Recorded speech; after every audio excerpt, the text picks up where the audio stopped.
Hello guys, today we're going to be learning how to use web scraping in Python to create a small script that will allow us to retrieve the headlines from the websites of several news outlets. So let's begin by looking at the modules that we'll be using for this. First off, we will import the requests module. So what does requests do? Requests is a Python HTTP library which essentially allows us to make a request to a web page. The next module we'll be using is from BS4 import beautiful soup. So beautiful soup is a HTML parser, which means that it's a library that allows us to pull data out of HTML and XML files. Now, if you don't already have these modules installed, we'll just come over to our terminal application, or if you're on Windows, command prompt, and you can type in pip install requests, press enter, it'll install it for you, and then pip install beautiful soup. To begin with, we will create a variable called database, and database is going to be a two-dimensional array, and the function of database will become clearer a bit later on. But essentially what we're going to do is we're going to use it to store the web address of the websites we're going to be accessing and the HTML classes under which the data we are trying to retrieve is stored. So I'll explain that further later on. The next thing we're going to do is just create our actual function for that will be executed to retrieve the data that we want. So define collect news. Now this function will take the parameters website, path1 and path2. So website will obviously be the website we are visiting, path1 will be the first HTML class that we're going to access, and path2 will be the second one, because some paths, so to find some data on some websites you do have to go through multiple classes to get there. So the first thing we are going to do is create a variable called response, and we are going to run the function requests.get brackets website. So that takes the parameters website, and essentially all this code does is it makes a request to the website that we pass into it here, and it returns a HTML file for us to then parse through. So the next piece of code is soup equals beautiful soup, and it takes the parameters response.text and html.parser. Remember to put html.parser in quotation marks there. So what this does is it passes in the raw text of the HTML file we've just retrieved into the beautiful soup function, and it tells us that this is a HTML file and we would like to parse through it. So we're now going to use a try and accept clause. So we'll begin with try, and this is the first thing that we will try. So our variable headline will equal soup.find brackets class underscore equals path1 dot find class underscore equals path2 dot get underscore text, and in our accept clause we will have headline equals soup dot find class underscore equals path1 dot get underscore text. So what's this doing? Essentially soup.find finds all finds and returns the first instance of the class path1. So when we run our function, we will obviously pass a string in as path1, and say our string is headline. Soup.find will go through the HTML file stored under the variable soup, and it will find the first instance of the class headline. Then within this instance of the class headline, say path2 is text, we will then find the first instance within that class of the class text appearing. This is all stored as a string under the variable headline, and just .get underscore text. All that does is just return a raw text value, gets rid of all the HTML jargon. So we'll try first to go through 2 paths, because as I said, to find our data, sometimes we have to go through one path. It's easy to find. Sometimes it's buried in a lot of classes. So if the data requires 2 paths, this will execute and we'll just carry on. If that brings up an error because we only have 1 path stored in our database, then we'll just execute it for 1 class here. And we'll finally end by returning headline.strip. And all .strip does is remove any line breaks.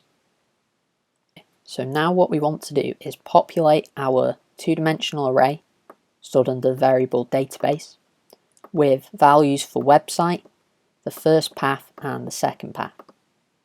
So the first news outlet we'll pick is The Guardian, which is a newspaper in the UK. So we'll head over to their website,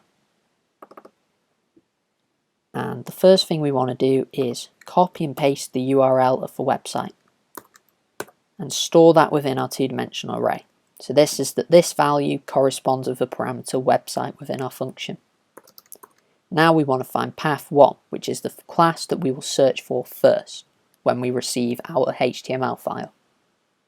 So we'll go over to our website, hit inspect element, and as you can see, the inspector is brought up.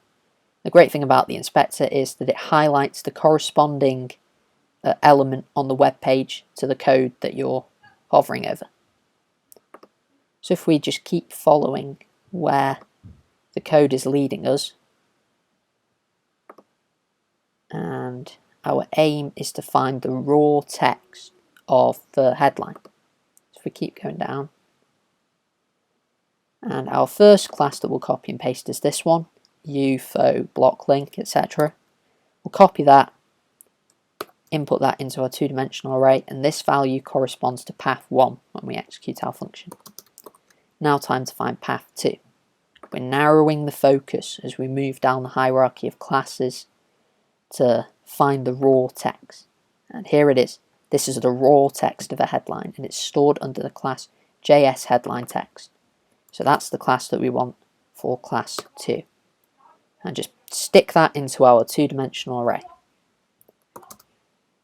Let's find another news source. We like to have plurality within the media that we consume. Let's go with the Washington Times. So we'll head over to their website.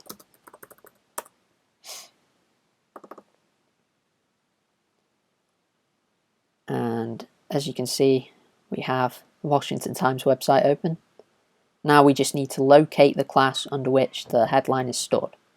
So we'll come to home container and just keep going down until we get to where we want.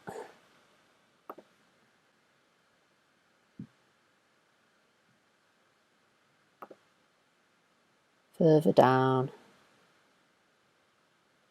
Oh. Here we go, center column,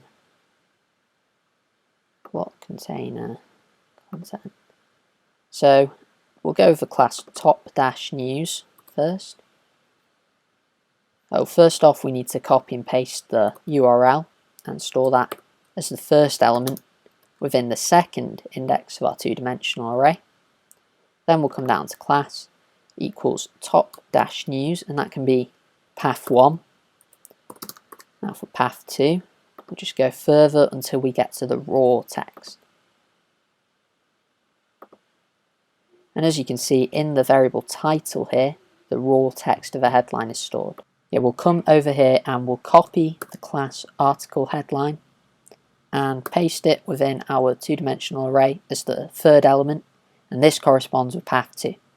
So when we execute our collect news function, we pass in the website washingtontimes.com, response gets requests.get, the website that we've passed in to get the HTML file, and then we pass through it, we find the class top-news, and within the class top-news we find the class article-headline, and we store that as under the variable headline.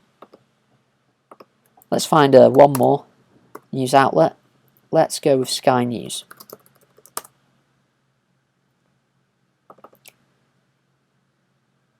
Now, Sky News is different from the previous two that we've done because we can find the headline with just one class.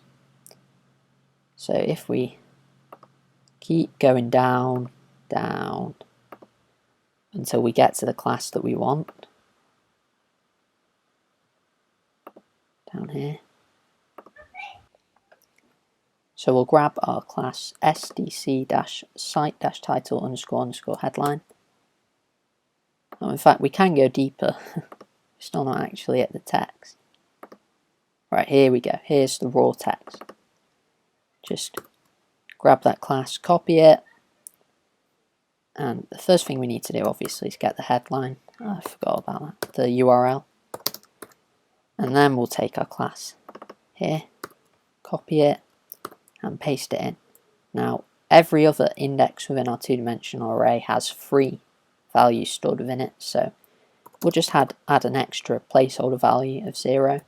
Our try except clause here should handle any exceptions, any errors that raises. So we sufficiently populated our two-dimensional array.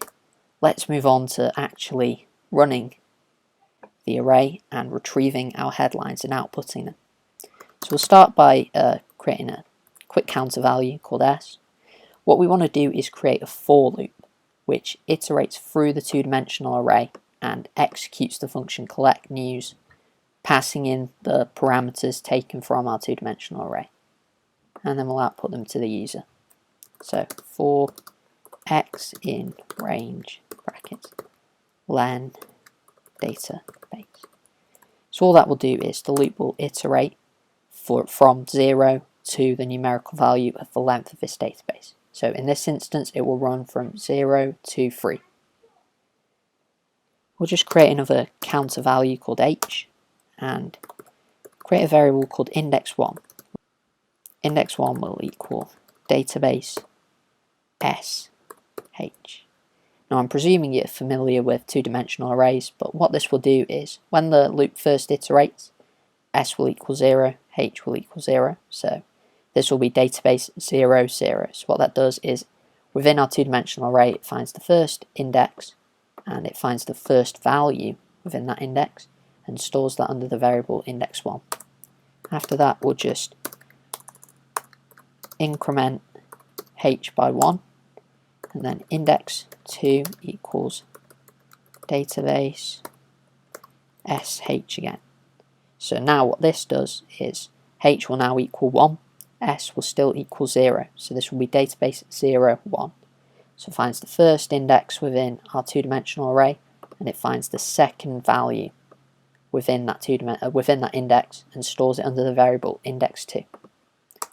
We'll increment h by 1 once more and index3 equals, you guessed it, database sh. So this time s still equals 0 and h equals 3. So database 0, 3 finds the first index, finds the third value. Sorry, h will equal 2. Sorry. Find the first index and the third value stored within that index and store it under the variable index3. We'll then increment s by 1. So next time the for loop iterates, we'll be looking at the second index within the two-dimensional array. So that will be for the Washington Times. And the final thing will be to print. And within the print statement we will execute the function collect news with the parameters index1, index2 and index3.